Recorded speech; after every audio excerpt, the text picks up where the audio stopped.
مت پوچھ بزم یار کا احوال ہم سفیر، ہنستے ہوئے ہم آئے تھے باچشم تر چلے، فرصت ملی نہ ٹھہرنے کی باغ دہر میں، مثل نسیم ہم ادھر آئے ادھر چلے۔ ناظرین آداب، ڈی ڈی رائسن کے بزم ادب میں آپ کا خیر مقدم ہے۔ میں شاہد احمد آپ سے مخاطب ہوں۔ ہمارا آج کا موضوع رہے گا محمود شیرانی کی ادبی خدمات۔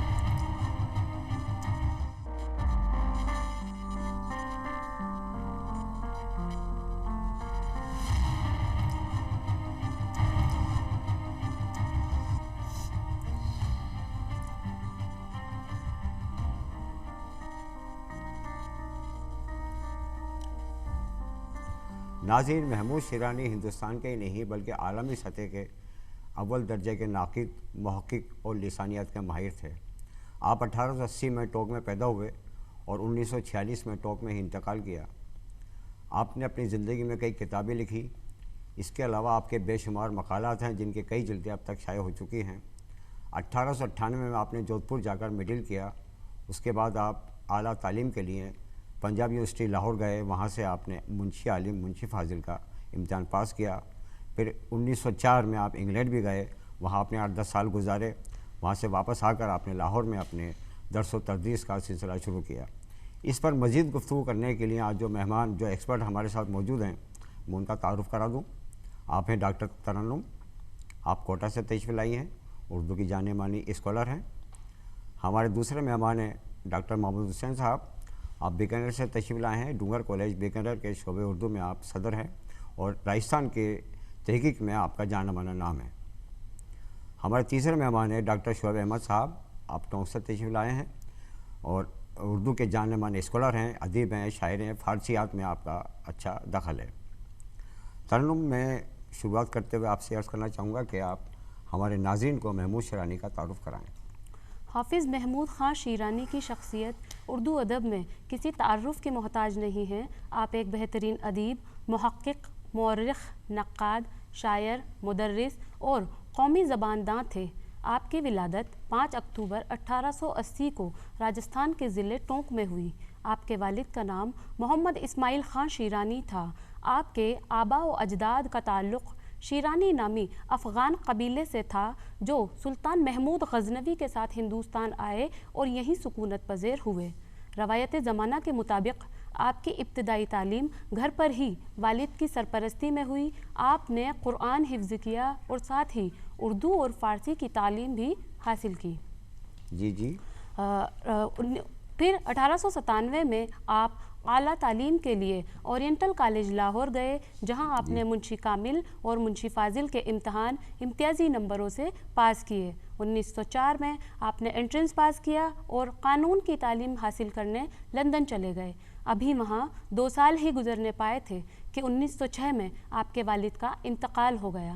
والد کے انتقال اور مالی دشواریوں کے سبب آپ ہندوستان لوٹ آئے، لیکن یہاں 4-5 ماہ قیام کرنے کے بعد آپ واپس انگلستان چلے گئے۔ ایک طرف مالی دشواریاں تھیں تو دوسری طرف علم حاصل کرنے کا جنون۔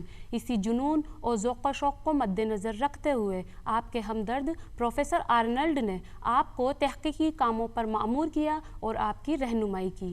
یہ رہنمائی آپ کے لیے مفید ثابت ہوئی اور لوسیک اینڈ کمپنی نے تحقیقی کام کے لیے آپ کو اپنے یہاں ملازم رکھ لیا۔ 1913 میں کمپنی نے کام کے سلسلے میں آپ کو ہندوستان بھیجا۔ اسی عرصے میں پہلی جنگ عظیم شروع ہو گئی اور واپسی کے راستے بند ہو گئے۔ پھر اپنے وطن سے محبت اور مشرقی ادب سے لگاؤ کے سبب آپ خود بھی واپس نہیں گئے اور یہیں رہ کر علم و ادب کی خدمت میں مصروف ہو گئے۔ 1922 میں آپ کا تقرر اسلامیہ کالج لاہور میں لیکچرر کے عہدے پر ہوا، جہاں آپ 6 سال تک خدمات انجام دیتے رہے۔ پھر 1928 میں اورینٹل کالج لاہور میں پروفیسر کے عہدے پر فائز ہوئے، جہاں 1940 تک اپنی درس و تدریسی اور علمی و ادبی خدمات انجام دیتے رہے۔ 1940 میں آپ کام سے سبکدوشی حاصل کر اپنے وطن عزیز ٹونک لوٹ آئے، جہاں 15 فروری 1946 کو آپ کا انتقال ہوا اور یہیں آپ کی تدفین ہوئی۔ آپ نے بہت تفصیل سے ماشاءاللہ بات کی ہے۔ ڈاکٹر صاحب، میں آپ سے عرض کرنا چاہوں گا کہ تنقید میں بھی ڈاکٹر محمود شیرانی کا بہت بڑا نام ہے۔ تنقید شعر العجم کی روشنی میں ان کی تنقیدیات پر آپ کیا کہنا چاہیں گے؟ حافظ محمود شیرانی اردو ادب میں بحیثیت محقق مشہور ہیں جی، لیکن تنقید کے میدان میں بھی انہوں نے بہت اہم کارنامے انجام دیے ہیں۔ جی، جہاں تک تنقید کا تعلق ہے، انہوں نے تنقید پہ ایک الگ سے کوئی کتاب تو نہیں لکھی، لیکن فارسی اور اردو شاعروں کے حوالے سے جو تحقیقی مضامین انہوں نے لکھے ہیں، اس وقت انہوں نے ان شاعروں کے مقام و مرتبے کے تعین میں اپنے تنقیدی شعور کا پتہ دیا ہے کہ وہ تنقید کے حوالے سے کتنے سنجیدہ تھے۔ آپ چاہے فردوسی کے حوالے سے دیکھیں یا کسی اور رودکی کے حوالے سے دیکھیں یا فارسی کے کسی اور شاعر کے حوالے سے دیکھیں، وہ کسی شاعر کو، کسی ادیب کو، کسی فنکار کو جب دیکھتے ہیں تو صرف ایک پہلو نہیں دیکھتے ہیں، ان کے یہاں ایک مجموعیت ہے، ایک جامعیت ہے۔ وہ کسی شاعر یا فنکار کو لسانی حوالے سے دیکھتے ہیں، اس کے سماجی حوالے سے دیکھتے ہیں، تاریخی حوالے سے دیکھتے ہیں، نفسیاتی حوالے سے دیکھتے ہیں، اور پوری تاریخ کی جو اس کی روایت ہے، ادبی پوری روایت ہے، اس پس منظر میں دیکھتے ہیں۔ ایک موقع کی پہچان بھی یہی ہوتی ہے، پوری کسی صنف کے حوالے سے پوری صنف کی روایت کیا رہی ہے اور اس روایت میں اس شاعر نے کیا نیا دیا ہے، ان تمام چیزوں کو پیش نظر رکھتے ہوئے کسی شاعر کے بارے میں اپنی رائے قائم کرتے ہیں۔ تو ان کا جو تنقید کا جو نظریہ ہے یا جو تنقید کا ان کا اصول ہے، وہ یہ ہے کہ کسی شاعر کو اس کے تمام پہلوؤں کے پیش نظر دیکھنا چاہیے، اس لیے ان کی تنقید ایک سائنٹیفک تنقید ہم کہہ سکتے ہیں۔ بالکل۔ اب سوال یہ پیدا ہوتا ہے کہ تنقید شعر العجم، تو ڈاکٹر صاحب بات یہ ہے کہ تنقید شعر العجم کی جب ہم بات کرتے ہیں تو تنقید کے لفظ سے ہمیں جو ہے دھوکے میں نہیں آنا چاہیے۔ اچھا، یہاں انہوں نے تنقید نہیں کی ہے، بلکہ شعر العجم جو اردو میں لکھی ہوئی فارسی ادب کی بہترین تاریخ ہے، اور اس میں جو کچھ تاریخی غلطیاں رہ گئی تھیں ان کی انہوں نے تصحیح کی ہے، نشاندہی کی ہے۔ اس میں انہوں نے کسی فن پارے کے حوالے سے کوئی تنقید کی ہوئی یہ بات نہیں ہے۔ اب سوال یہ پیدا ہوتا ہے کہ یہ جو شعر العجم ہے کیا؟ شعر العجم اصل میں شبلی نعمانی کی ایسی کتاب ہے جو فارسی ادب کے حوالے سے لکھی ہوئی کتابوں میں سب سے بہترین کتاب مانی جاتی ہے۔ اور خود حافظ محمود شیرانی نے اپنے زمانے میں جب وہ اس کتاب پر تبصرہ لکھ رہے تھے، انہوں نے کہا ہے کہ فارسی کے حوالے سے اردو اور فارسی میں اب تک جتنی بھی کتابیں لکھی گئی ہیں، ان میں سب سے بہترین کتاب اگر کسی کتاب کو قرار دیا جا سکتا ہے تو وہ شعر العجم ہے۔ اب شعر العجم کے کس حصے پر انہوں نے تنقید کی ہے؟ تو شعر العجم 5 حصوں پر منقسم ہے۔ تو پہلے 2 حصے فارسی ادب کے حوالے سے ہیں جو ایران کا حوالے سے، ایران میں فارسی ادب کا جو ارتقاء ہوا ہے اس سے متعلق ہے، اور شعر العجم کا تیسرا حصہ جو ہے وہ ہندوستان میں فارسی ادب کے ارتقاء کے حوالے سے ہے، اور اس کا چوتھا اور 5واں حصہ فارسی شعر و ادب کی جو فنی لوازمات ہیں ان کے حوالے سے۔ تو محمود شیرانی صاحب نے شعر العجم کے پہلے 2 حصوں پر تنقید کی ہے، اور اس میں انہوں نے کسی شاعر کے حالات زندگی، اس کی وفات، اس کی تاریخ وفات یا وصال، یا پھر اس کے اشعار میں الحاق کے حوالے سے بہت تفصیلی گفتگو کی ہے۔ اتنی تفصیلی گفتگو کی ہے کہ یہاں ان تمام کا ذکر نہیں کیا جا سکتا، لیکن نمونے کے طور پر جیسے رودکی ہے، اردو کا فارسی کا پہلا صاحب دیوان شاعر مانا جاتا ہے، لیکن رودکی کا جو دیوان تھا، متداول دیوان تھا، اس میں دوسرے شاعر کا کلام موجود تھا۔ اچھا، اب چونکہ شبلی نعمانی کی بھی غلطی نہیں ہے، شبلی نعمانی تو ایک نقاد کی حیثیت سے کتاب دیکھی انہوں نے، اور اس میں جو اشعار تھے اس کے حوالے سے رودکی کے بارے میں انہوں نے لکھا، لیکن حافظ محمود شیرانی نے رودکی کے اس دیوان میں جو الحاقی کلام تھا اس کی نشاندہی کی، اور اس مضمون میں یہ بھی بتایا کہ رودکی جو پہلا صاحب دیوان ہے یہ ایک الگ بات ہے، لیکن اس زمانے میں صاحب دیوان اور بھی شاعر ہو سکتے ہیں، یہ بات۔ اس کے علاوہ جو ہے عطار نشا پوری، ان کی کتابوں کے حوالے سے بھی جو ہے بات آتی ہے، تو ان کی 35 کتابیں بتائی جاتی ہیں، لیکن حافظ محمود شیرانی نے تحقیق کر کے یہ بتایا کہ 10 کتابیں ایسی ہیں جو ان سے صحیح طور پر منسوخ کی جا سکتی ہیں، باقی جو ہے جعلی ہیں۔ اسی طریقے سے دیوان انوری، دیوان انوری میں ظاہر ہے بہت بڑا شاعر ہے فارسی کا، اس میں ایران اور قصیدے کا بہت بڑا شاعر ہے، اس کے قصیدے، اس کے دیوان میں ہندوستان کے ایک شاعر کا، ہندوستان کے ایک فارسی شاعر کے جو ہے قصائد اس میں شامل ہو گئے تھے اور وہ چھپ رہے تھے، ان کی نشاندہی کی۔ اسی طریقے سے انہوں نے بہت ساری اور چیزیں بہت تفصیل سے کی ہیں۔ ایک انہوں نے ضمیمے کے طور پر اس کتاب میں قدیم فارسی کے حوالے سے کہ فارسی شاعری کب شروع ہوئی، اور یہ بہت تحقیقی نوعیت کا مضمون ہے اور اب تک یہ کہا جا رہا تھا کہ فارسی شاعری جو ہے ساسانی دور میں شروع ہو چکی تھی، لیکن حافظ محمود شیرانی نے باقاعدہ تحقیق سے یہ ثابت کیا کہ یہ ساسانی دور میں فارسی شاعری کی بات کرنا مناسب نہیں، یہ اس کے بعد کی. یہ تو بڑی جان جوخم کا کام ہے، آسان کام نہیں ہے. بہت بڑا کام کیا، اور انہوں نے باقاعدہ یہی نہیں بلکہ یہ ثابت کیا کہ جو ہے اس زمانے میں جب ہم ساسانی دور کی شاعری کی بات کریں گے اس زمانے میں عربی عروض فارسی میں آیا نہیں تھا، تو ایسے میں فارسی شاعری کی بات کرنا مناسب ہے. بہت شکریہ. ڈاکٹر شعیب صاحب، ہمیشہ سے اردو کے ابتدا کو لے کر جو ہے مختلف خیالات آتے رہے ہیں، اور محمود شیرانی نے تو اس میں ایک ہلچل پیدا کر دی تھی. آپ ان کے اردو کے ابتدائی کے بارے میں جو انہوں نے اپنے نظریات پیش کیے ہیں اس کے بارے میں آپ کیا کہنا چاہیں گے؟ ڈاکٹر صاحب، حافظ محمود خان شیرانی رحمۃ اللہ علیہ کے بارے میں، خصوصاً ان کے اردو ادب کی ابتدا کے نظریات کے متعلق بات کرنے سے پہلے میں آپ کو ایک بات بتا دوں کہ میں نے جہاں تک ان کی اسٹڈی کی، میں نے یہ پایا کہ حافظ محمود خان شیرانی جب کسی تحقیق کو لے کے بیٹھتے ہیں یا کسی تحقیق کی شروعات کرتے ہیں تو اس کے پیچھے کوئی نہ کوئی محرکات ہوتے ہیں، اور وہ محرکات اگر آپ تاریخ میں جائیں گے تو آپ کو یہ علم ہوگا کہ میر امن کا نظریہ اور محمد حسین آزاد کا نظریہ، نصیر الدین ہاشمی کا نظریہ، شوکت سبزواری کا نظریہ، اور کیفی کہ جو کیفیہ کتاب لکھی دتاتریہ کیفی صاحب نے، ان کا نظریہ، یہ نظریات آ چکے تھے، محققانہ طور پر نہیں تھے، اشارتاً تھے، لیکن تھے موجود. اب ظاہر سی بات ہے کہ ایک ایسا شخص جو تحقیق اور تنقید دونوں میدانوں میں اپنے ذہن رسا کو کام میں لیتا ہے، اس کے لیے یہ ایک بہت بڑا پوائنٹ بن گیا.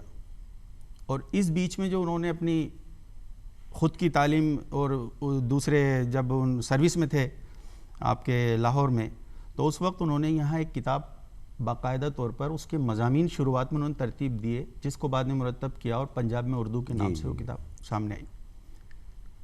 مجھے خوشی اس بات کی ہوتی ہے کہ غالباً اس وقت بھی اور آج بھی یہ کتاب حرف آخر بن کر رہ گئی ہے اردو زبان کی ابتدا کے نظریات کے متعلق.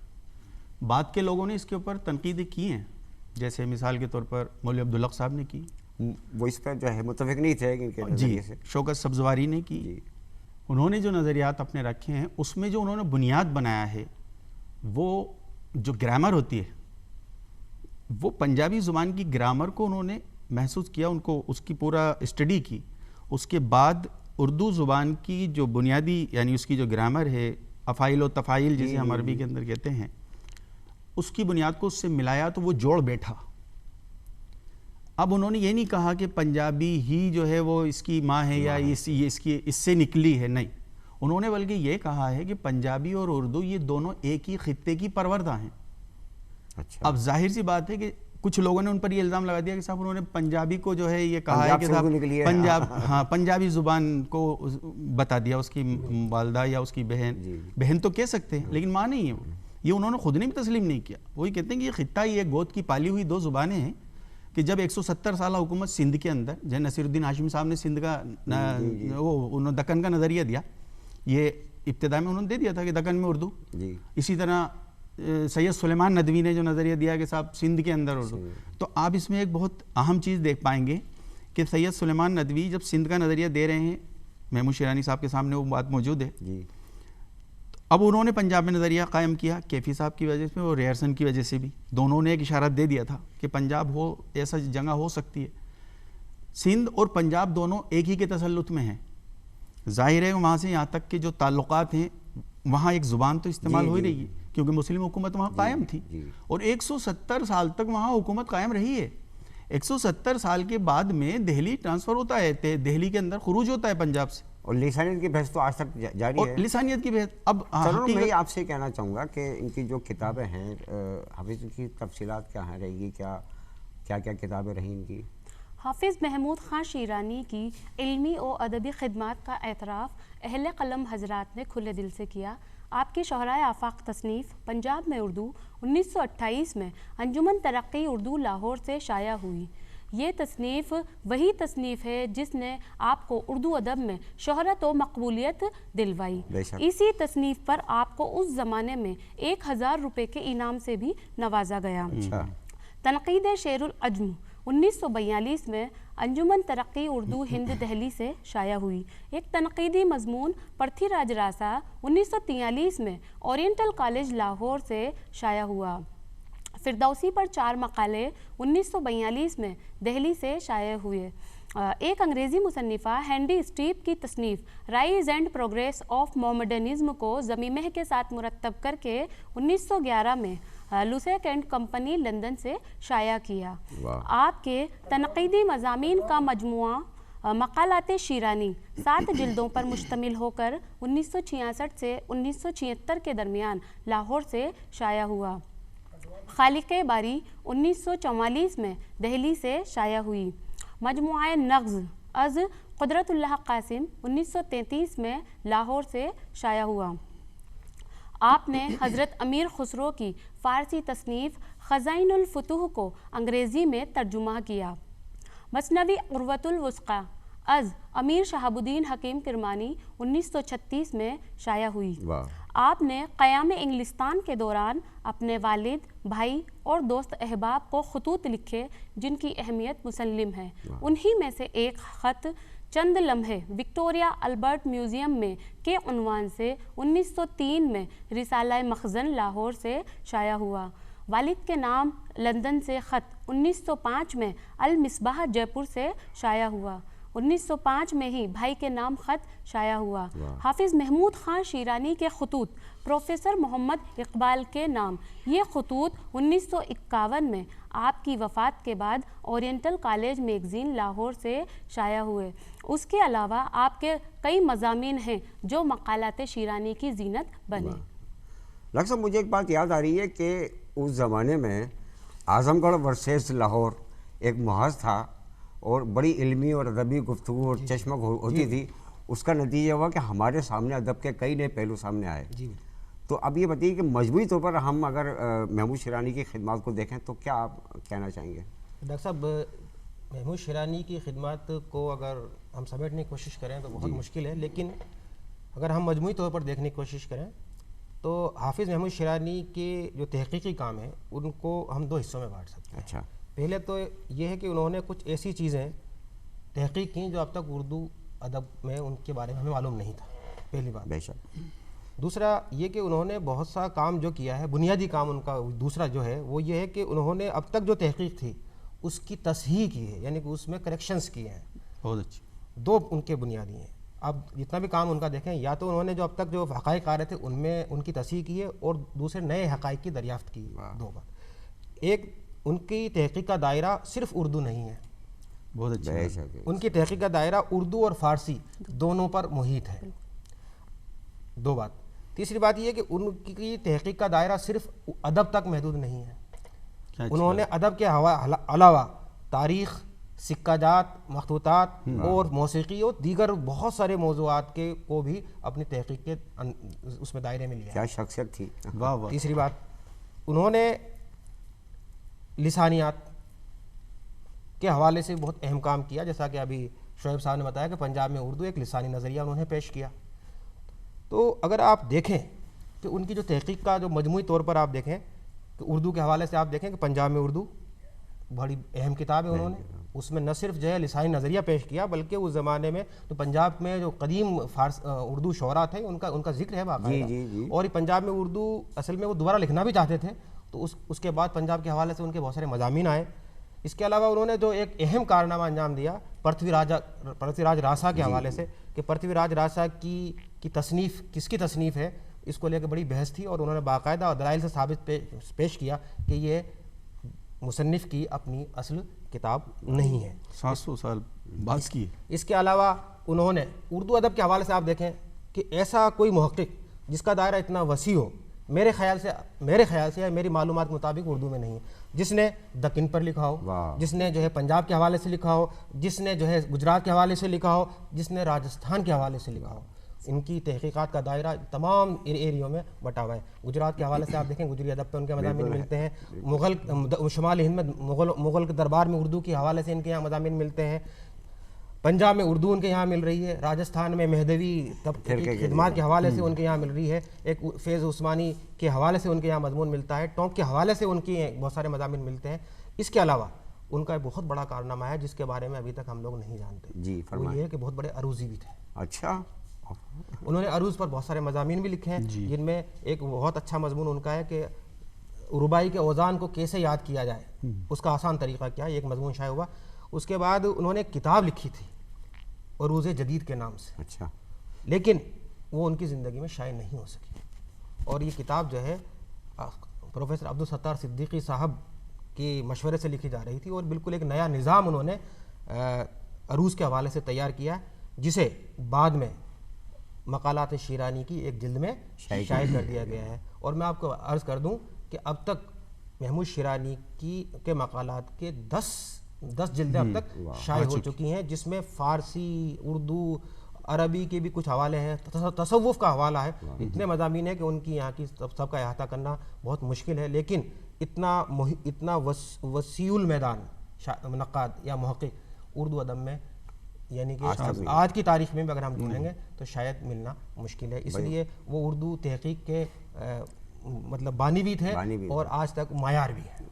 اس کے علاوہ ایک بات اور تھوڑی سی مختصراً بتا دوں کہ ان کا جو ہے سب سے اہم کارنامہ ان کے علاوہ جو تدوین کے حوالے سے, بعد میں تدوین کا جو معیار بڑھا ہے اس کی بنیاد رکھنے والا اگر اردو تحقیق میں ہے تو وہ محمود شیرانی ہے. مجموعہ نفس کی جو انہوں نے تدوین کی ہے اس میں انہوں نے تدوین کا ایک معیار قائم کر دیا, جس کو بعد میں رشید حسن خان جیسے محققین نے آگے بڑھایا اور اسی سے انہوں نے روشنی حاصل کی. اس لیے مجموعی طور پر میں کہہ سکتا ہوں کہ یہ اردو کا ایسا محقق ہے جس کی آج تک جو ہے ہم لوگ ان کے قدموں پر چلنے کی کوشش کرتے ہیں. حقیقت. واہ, بہت اچھی بات بڑی تفصیلی بات کی آپ نے. ڈاکٹر شعیب صاحب, آپ ان کی تصانیف کے بارے میں کچھ اور فرمانا چاہیں گے؟ میں اتنا عرض کروں گا کہ اس میں ایک کتاب میری نظر سے گزری تھی, جو مثنوی ہے ایک میرات الوثقیٰ یا عروۃ الوثقیٰ کے نام سے. یہ ایک مثنوی انہوں نے جو تحقیق بھی کی اور پھر اس کی تدوین بھی کی ہے آپ نے.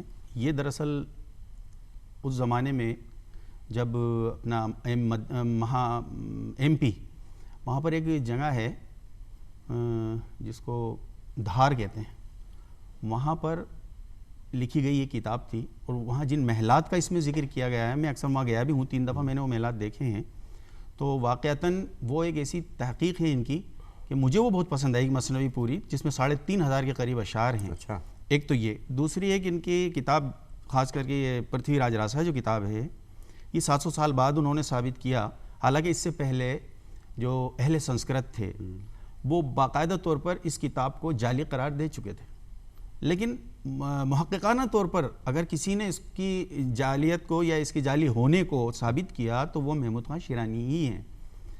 انہوں نے الفاظ کی روشنی میں کہا کہ یہ الفاظ جو اس میں استعمال ہوئے ہیں یہ اس زمانے میں تھے ہی نہیں, یہ انہوں نے ثابت کیا, یہ بعد میں لوگوں نے جوڑا ہے. جی ہاں, اور اسی لیے کہا جاتا ہے کہ یہ آخری کیل ثابت ہوئی تھی پرتھوی راج راسا کے سلسلے کے اندر, کہ جو بعد میں کسی راجہ کو خوش کرنے کے لیے لکھی گئی یہ کتاب تھی, جس کو 700 سال آگے کیا بتا کر کے اور وہاں کے بارے میں لکھ دیا, جبکہ اس زمانے میں جو ہتھیار استعمال ہوتے تھے, جو آتشی اسلحہ تھا, وہ اسلحہ اس دور کے اندر تھا ہی نہیں, تو وہ اپنے زمانے کی کچھ چیزوں کو شمولیت اس میں کر دی.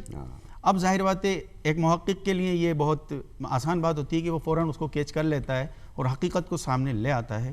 تو کل ملا کر کے محمود خان شیرانی جیسا محقق اور نقاد, چاہے ان پر کوئی کتنی بھی تنقید کرے, صاحب جتنوں نے تنقید کی ہے آپ یقین جانیے دلائل ایک نے بھی نہیں دی, خالی بات کہہ دیتے ہیں, یعنی انہی کے مضمون سے بات نکال کر کے سامنے رکھ دی یہ تنقید ہے. ارے نہیں بھائی, یہ تنقید نہیں ہے.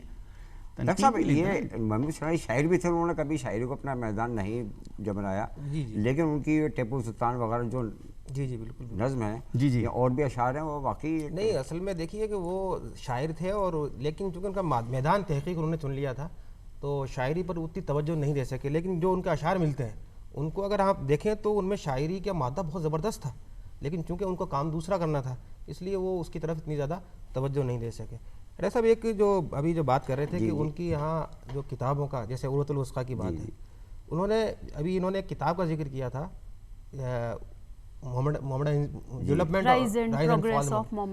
یہ پہلی کتاب ہے جس کی طرف انہوں نے یعنی کہ کسی کتاب کو ایڈٹ کیا ہے. یہ بھی ان کا انہوں نے کتاب کو پڑھا اور پڑھنے کے بعد اس کو ایڈٹ کیا. اصل میں یہ کتاب ایسی کتاب ہے جس میں ایک مصنف نے ان حقائق کے خلاف جو غلط گھڑے گئے تھے ان کا جواب دیا تھا. اچھا صحیح. ہاں مطلب پوری یورپ میں ایک ایسی کتاب تھی جو یورپین محققین کے خلاف تھی, تو محمود شیرانی کیونکہ حق پسند تھے اس لیے پہلی کتاب انہوں نے اس کو منتخب کیا اور اس کو ایڈٹ کیا. دوسری ایک میں یہاں تصحیح کر دوں کہ خزائن الفتوح جو ہے وہ اصل میں جو ٹرانسلیشن کیا تھا وہ کسی دوسرے صاحب نے کیا تھا. اچھا. ان کا نام تھا حبیب. اس کتاب پر انہوں نے تبصرہ کیا تھا ترجمے پر, اور اس ترجمے میں جو غلطیاں ان سے سرزد ہوئی تھیں فارسی سے اردو انگلش میں ترجمہ کرتے وقت, انہوں نے جو ہے اس کتاب پر اس کی تنقید کی ہے. یہ بھی ایک تصحیحی تنقید ہے. ایک خزائن الفتوح جو ایڈٹ ہو کر شائع ہوئی تھی علی گڑھ سے, اس پر بھی ان کا تبصرہ ہے. اسی طریقے سے انہوں نے مضامین لکھے ہیں تبصرے کے حوالے سے. ایک تبصرہ انہوں نے اردو شہپارے, آپ جانتے ہیں بہت مشہور کتاب ہے, اس پر بھی ان کا بہت بہترین تبصرہ ہے. تو ایک مبصر کی حیثیت سے بھی بہت بڑا کام کیا انہوں نے. بھائی ڈاکٹر صاحب آپ کا بہت بہت شکریہ, آپ نے بڑی تعلیمی گفتگو کی ہے. مجھے ان کا ایک قطعہ یاد آ رہا ہے, 4 مصرے جو ان کی ٹیپو سلطان کی نظر سے ہے کہ دیار ہند میں جب تم سیر کے لیے جانا, دکن میں جا کے سرنگا پٹن چلے جانا, جس کی گود میں سوتا ہے شہر ہندوستان, زمانہ بھول گیا ہے جس کے سب احسان. تو ناظرین یہ تھا ہمارا آج کا بزم ادب. آپ کو کیسا لگا ہمیں لکھیے. اگلے پروگرام تک کے لیے آداب.